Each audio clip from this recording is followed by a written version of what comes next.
Regresamos a Sin Filtro, ya estamos en la primera posición del Trending Topic en Twitter, gracias a que usted envía sus comentarios, opiniones al numeral SF Red Mendoza. Este tema importa, este tema hay que verlo, hay que profundizarlo. ¿Por qué existen este tipo de redes? ¿Cuál es la solución para que otro grupo no coopte esos espacios de poder? ¿Por qué son difíciles controlar? ¿Por qué es difícil controlar este tipo de SIACs? Vamos a estas soluciones, digamos, a estos escenarios. La familia Mendoza tiene influencia. Incluso se han visto los primeros tropiezos en el proceso legal para comenzar las diligencias. ¿Qué se espera en este proceso? Muchos usuarios en Twitter nos comentan, pero ¿por qué no los acusan de narcotráfico? Este es otro tipo de delito, ¿verdad? Este es como Al Capone. Así es. Otra vez Al Capone. Lo agarran por contrabando de licor. Al Capone lo agarran por impuestos, evasión de impuestos. Si nos explican para la audiencia, para entender un poco esto, ¿no? ¿De qué están acusados el clan Mendoza? Pareciera que esto de la compra de tierras no tiene nada que ver con el negocio del tráfico de sustancias ilícitas. Aquí lo vamos a atar con el tema que llevamos justamente la semana parecía pasada, que hablábamos de controles financieros y de la IVE. Y mucha gente nos decía, es que la IVE no hace nada. Este caso surge justamente por una denuncia de la IVE.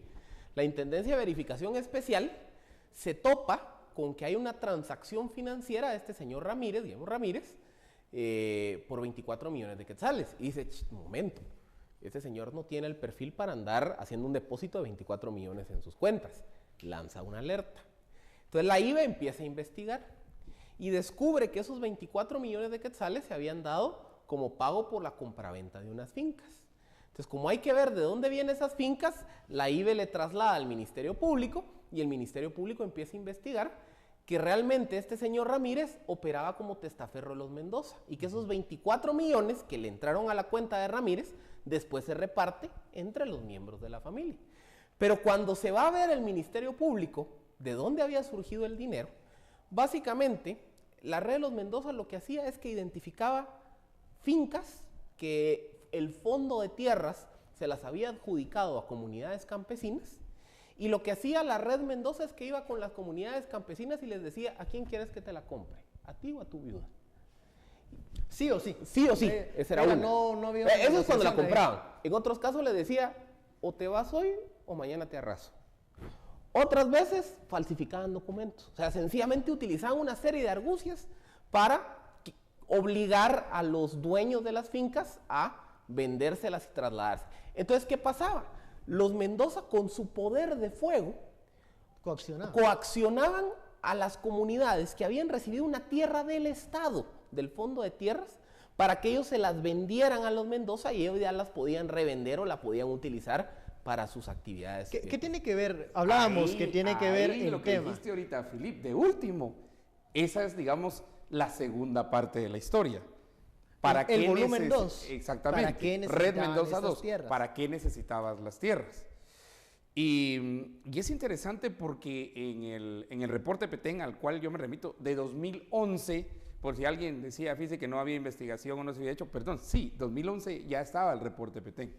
Y otra vez, yo quiero ver esto porque aquí se empieza la correlación y todas las arañas, así, esas correlaciones que parecen arañas al final, o telarañas, entre municipalidades. La municipalidad de Dolores, de hecho el reporte de Petén explica cómo todas las fincas de Dolores estaban interconectadas. Y entonces iban ganando la siguiente finca, la siguiente finca, la siguiente finca y la siguiente finca. De hecho, ahí nos están escribiendo en este momento que también aconsejarles así que también investigue el transporte, sistemas de transporte, buses y todo eso. Las líneas de transporte pero que van hasta Tecumán, porque atraviesan todo Guatemala. Ese sería como el tercer capítulo de la novela. ¿Pero para qué? Es precisamente para ganado, es lo que dice oficialmente la transacción, para dedicarse a ganado. Pero aquí es donde el reporte, por ejemplo, de crónicas negras establece que había un orden preestablecido en Guatemala de quién le tocaba qué parte. A una familia le tocaba esto, a una le tocaba lo otro, a otra familia le tocaba lo otro, a otra familia le tocaba lo otro. Pero en los últimos años este orden se ha trastocado, ¿no? Exactamente, eso vino a ser trastocado por nuevos actores. Nuevos actores que vieron que, por ejemplo, obtener presencia territorial era fundamental. Y este es un caso territorial.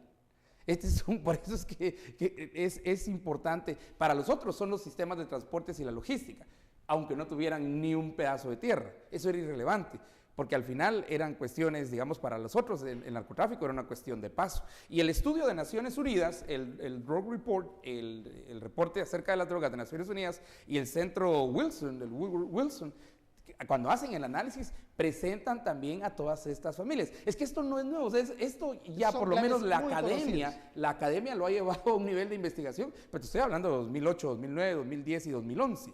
Ya llegamos al momento de las conclusiones. Philip, hablabas de la necesidad de llegar del Estado. Difiere Estuardo en ese sentido. ¿Cuál sería la conclusión en este tema para no tener en unos 2, 3 años otro clan con otro apellido que maneje ese mismo nivel de influencia que el clan Mendoza? Es que aquí la solución es lo que se hizo en las zonas de los narcocarteles en Colombia. ¿Cuál ve el problema en Colombia? Que moría Pablo Escobar, pero como no se sentía la presencia, el poder del Estado en esos territorios, venían los lugartenientes y todas las estructuras bajo Escobar y resurgían y se partían. Entonces el crimen llenaba ese vacío. Para evitar que los lugartenientes o la gente de seguridad de los Mendoza sean los que ocupen ese lugar, aquí básicamente el Estado, dígase la policía, el sector justicia, la fiscalía, pero también las instituciones que prestan servicios sociales, dígase educación, salud y demás, se tiene que sentir su presencia en esos territorios. Es que lo que pasa es que en las cabeceras departamentales nos topamos al Estado, a las instituciones cada cuadra. Pero cuando nos vamos a Dolores Petén, ahí si encontramos una patrulla en todo el municipio, ¡qué suerte!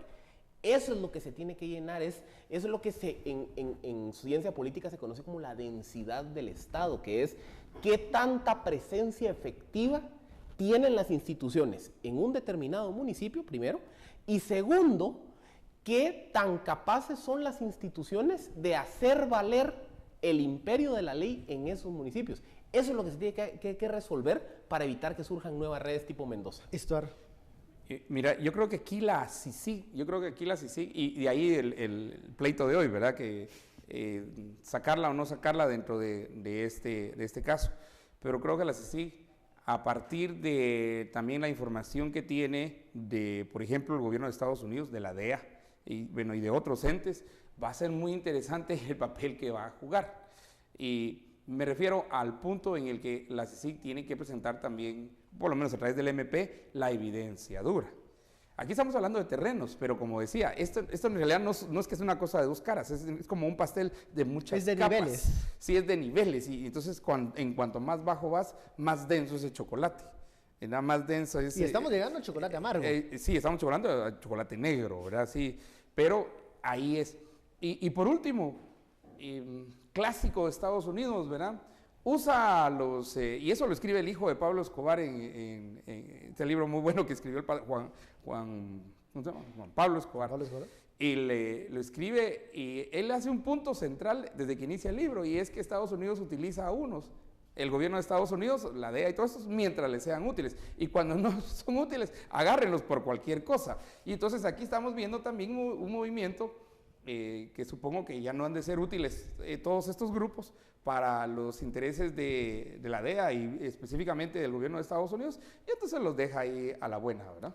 Ok, muy bien, muchísimas gracias Philip Estorro por esta lectura al tema de la estructura criminal de la Red Mendoza, y muchísimas gracias a usted por su sintonía. Esto es Sin Filtro, donde usted se queda con las conclusiones. Feliz noche, nos vemos mañana.